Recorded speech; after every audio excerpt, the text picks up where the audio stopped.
안녕하세요. 통증학과 전문의 유재혁입니다. 저번 시간에는 무릎관절염의 치료의 올바른 순서와 간단한 재활운동에 대해서 설명드렸는데요. 소개해드린 재활운동은 환자분이 무릎 통증을 덜 느끼면서 무릎을 안전하게 깨우는 운동입니다. 하지만 재활운동이 어느 정도 익숙해지고 엉덩이와 허벅지 근육이 깨어나기 시작하면 어느 순간부터는 자극이 전혀 안 오거나 뭔가 너무 쉬워졌다, 이렇게 느끼실 수 있습니다. 이때가 바로 다음 단계 운동으로 넘어가셔야 할 단계인데요. 무릎관절염 환자들이 운동을 하는 이유는 근육을 울룩불룩하게 키우기 위해서도 아니고 몸에 강한 자극을 줘야 하는 것도 아닙니다. 무릎관절염 환자에서 운동을 하는 이유는 무릎관절을 보호해주기 위한 근육을 점진적으로 키우는 것이기 때문에 난이도 조절이 매우 중요합니다. 그래서 오늘은 재활운동에서 한 단계 더 나아간 무릎 강화 운동에 대해서 설명드리려고 합니다. 저번 시간과 마찬가지로 관절을 크게 비트는 동작이나 충격이 있는 동작은 포함하지 않았고, 무릎을 보호하는 3대 근육인 대퇴사두근과 엉덩이 근육,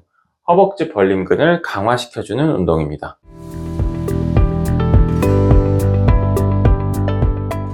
첫 번째 운동은 서서 다리 펴기 운동인데요. 허벅지 앞에 있는 대퇴사두근과 엉덩이 근육을 실제 보행 패턴에서 강화시키는 운동입니다. 저번 시간에는 의자에 앉아서 다리를 펴는 운동을 말씀드렸죠. 그 다음 단계가 일어서서 무릎과 골반을 펴는 힘을 만드는 운동입니다. 이 동작은 우리가 걷거나 계단을 오르내릴 때 무릎이 앞으로 넘어지지 않게 받쳐주는 대퇴사두근과 약해져 있는 엉덩이 근육을 강화시키는 운동이에요. 먼저 코어에 가볍게 힘을 줘서 안정화시킨 상태로 의자나 테이블을 가볍게 손으로 잡고 섭니다. 한쪽 다리로 몸무게를 지탱한 상태로 반대쪽 다리는 살짝 들어서 무릎을 굽힌 상태에서 무릎을 완전히 펴면서 허벅지 앞쪽을 꽉 조여주세요. 발끝을 위로 향하게 해주시면 됩니다. 버틸 때 무릎이 뒤로 꺾이지 않게 하고 허벅지 앞쪽이 단단해지는 느낌을 5초간 유지합니다. 이때 코어에 힘을 살짝 줘서 몸통이 흔들리지 않게 하고 밴드를 이용하셔도 좋습니다. 무릎을 꺾어서 펴는 게 아니라 허벅지 앞쪽으로 펴는 느낌으로 시행하세요. 이대로 천천히 다리를 편 상태에서 다리를 뒤쪽으로 뻗어주세요. 이때 허리가 꺾이지 않고 엉덩이 뒤쪽에만 힘이 들어올 때까지 올리신 상태로 5초간 버텨주세요. 천천히 처음 있는 자세로 돌아오시면 됩니다. 10회 시행해 주시고 반대쪽도 10회 시행해 주세요. 두 번째 운동은 서서 다리 벌리기 운동인데요. 무릎을 바깥쪽에서 지지해주는 허벅지를 벌려주는 근육을 집중적으로 강화시키는 핵심 운동으로 관절염 통증이 어느 정도 잡히면 반드시 강화해줘야 하는 근육입니다. 이 근육이 약하면 걸을 때 골반이 좌우로 흔들리기 때문에 그 충격이 그대로 무릎으로 전달될 수 있어요. 벽이나 의자를 잡고 한쪽 다리에 체중을 실어서 섭니다. 반대쪽 다리를 무릎을 펴고 밖으로 천천히 들어 올려주세요. 전체 다리가 옆으로 나가야지 발끝만 바깥쪽으로 돌거나 허리가 꺾이면 안 됩니다. 코어에 긴장을 줘서 몸통이 움직이지 않도록 합니다.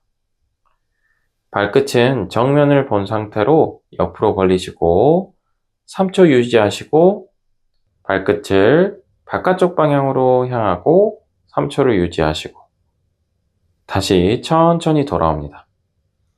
발끝이 향하는 방향에 따라 단단해지는 엉덩이 부위가 조금 달라지는 걸 느끼실 수 있으실 거예요. 자극이 부족할 때는 밴드를 사용하셔도 좋습니다. 한쪽당 15회씩 시행해 주세요.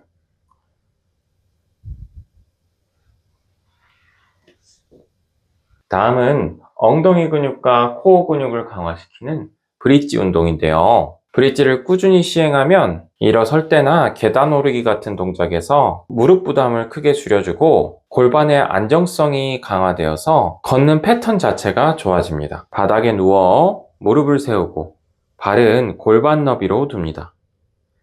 배와 허벅지가 가까워지도록 골반을 뒤로 살짝 말아준 뒤 엉덩이를 천천히 들어 올립니다. 허리가 꺾이지 않게 주의하면서 엉덩이 근육을 조이면서 10초 유지합니다. 이때 척추부터 골반, 무릎까지 일직선이 되게 해주세요. 천천히 내려옵니다. 총 15회 시행해 주시면 됩니다. 단 허리 힘으로 엉덩이를 올리는 느낌이면 바로 중단하시고 양쪽 골반이 같은 높이로 올라오는지 반드시 체크해 주세요. 네 번째는 밴드 사이드 스텝 운동인데요. 이 엉덩이 근육과 허벅지 벌림근을 동시에 강화해주는 운동입니다. 특히 무릎 안쪽이 많이 아프다거나 O자다리이신 분들에게 도움이 되는 운동이에요. 고무밴드를 무릎 위에 감은 상태로 무릎과 발끝을 11자를 유지합니다. 골반이 좌우로 흔들리지 않도록 코어에 힘을 준 상태로 왼쪽으로 다리를 살짝 벌리면서 앉았다가 다리를 다시 모아주세요. 이번엔 오른쪽으로도 다리를 벌리면서 살짝 앉았다가 다시 다리를 모아주세요. 양쪽으로 15번씩 시행해 주시면 됩니다. 이 운동은 중둔근을 활성화해주고 걸을 때 골반과 무릎의 안정성을 높여줍니다. 운동할 때 허리에 힘을 써서 움직이지 마시고 엉덩이 근육을 사용하세요. 동작을 하시는 내내 발은 11자가 되도록 하시고 보폭은 너무 넓지 않게 벌려주세요. 마지막 운동은 벽 스쿼트 운동인데요. 의자 스쿼트보다 한 단계 더 높은 난이도로 완전한 스쿼트는 관절염 환자에게 부담이 될 수 있지만 벽에 등을 기대고 하는 벽 스쿼트는 안전하면서도 강도를 스스로 조절할 수 있습니다. 벽에 등을 붙이고 발을 20cm에서 30cm 앞으로 둡니다. 무릎이 발끝보다 앞으로 나가지 않게 상체를 그대로 앉아주세요. 허벅지가 편안하게 당기는 지점에서 멈추고 10초 유지합니다. 다시 천천히 올라오시면 됩니다. 총 10회 시행하세요. 익숙해지시면 10초가 아니라 좀 더 길게 버티셔도 좋습니다. 이 운동을 통해 대퇴사두근, 둔근을 동시에 강화시킬 수 있고 무릎 관절의 압력을 최소화하고 보행 능력을 향상시켜줍니다. 운동을 할 때 너무 깊게 앉지 않게 주의하시고 무릎이 안쪽으로 모이지 않도록 해주세요. 그리고 발바닥을 앞으로 미는 힘으로 버티지 말고 발은 바닥을 누르는 느낌을 주고 허벅지와 엉덩이 힘으로 버티셔야 합니다.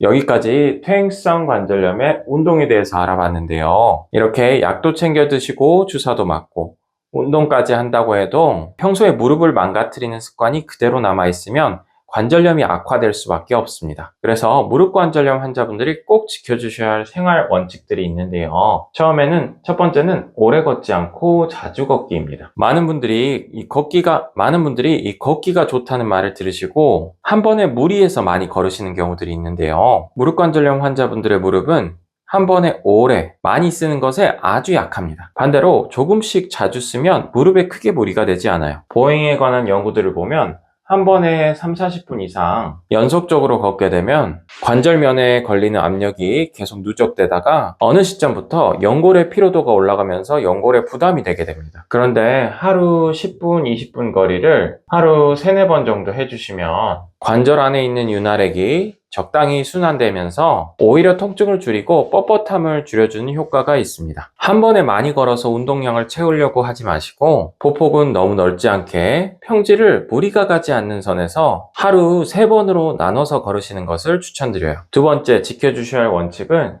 쪼그리기, 무릎 비틀기, 점프를 하지 않기입니다. 무릎 관절염이 있는 환자분들은 이 3가지 동작은 웬만하면 안 하시는 게 좋은데요. 먼저 쪼그려 앉는 동작은 무릎을 90도 이상으로 굽히게 되면 무릎 관절에 걸리는 힘이 평상시 걸을 때 4배에서 많게는 7배까지 올라간다는 보고들이 많습니다. 그래서 쪼그려 앉아서 설거지나 바닥 청소를 한다거나 김장, 화분 손질 같은 일들을 하게 되면 관절이 더 빨리 손상되는 거죠. 두 번째가 비트는 동작입니다. 발은 바닥에 고정해둔 상태로 상체만 돌려서 물건을 들거나 청소를 하는 습관은 연골에 비틀리는 힘을 그대로 전달해서 관절 연골이 손상을 입기 쉽습니다. 마지막 세 번째는 점프입니다. 점프할 때는 체중의 몇 배에 달하는 충격이 무릎으로 바로 가해지기 때문에 관절염이 있으신 분들은 달리기나 줄넘기, 점프 동작은 피하시는 것이 좋습니다. 마지막 세 번째 원칙이 가장 중요한데요. 허벅지 근육은 꼭 유지하셔야 합니다. 연골은 한번 다르면 사실상 거의 재생이 안 되지만 허벅지 근육과 엉덩이 근육은 평생 키울 수 있어요. 특히 허벅지 앞쪽 근육은 무릎이 받아야 하는 충격을 30에서 40% 정도 흡수해줘요. 그리고 허벅지 근력과 무릎 인공관절 수술의 관계를 본 연구들에서 허벅지 근력이 약한 사람은